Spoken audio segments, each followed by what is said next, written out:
се наоѓаме покрај Охридското езеро, бисерот на Македонија, кој заради расепличката влада и Зоран Заев е пред еколошка катастрофа. Езерото е на само 0,07 метри до нивото на минимална кота, односно до истата има уште само 7 сантиметри. Само уште 7 сантиметри го делат Охридското езеро од еколошка катастрофа.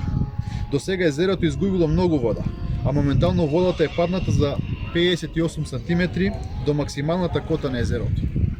Откако Охрид беше на прагот да го изгуби статусот на УНЕСКО, сега е на прагот да доживее и еколошка катастрофа.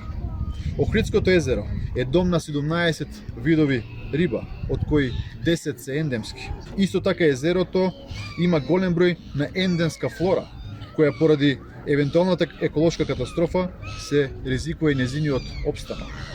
Охридското езеро е испразнето како резултат на зголемото испуштање на вода во реката Црни Дрим.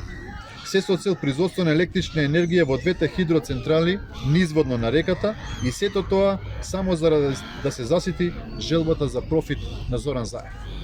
Почитувани, Зоран Заев и СДСМ не сваќаат дека Охридското езеро е своевидна природна реткост и светско природно наследство кое нашата држава за среќа има и како такви сме должни да се грижиме за него, како заради самите нас, така и заради целиот свет. Се ризикува животната средина, се ризикува туризмот и се ризикува нормалното живење на сите во регионот. Зоран Заев и владата мора да понесат одговорност за оваа состојба. Ви благодарам.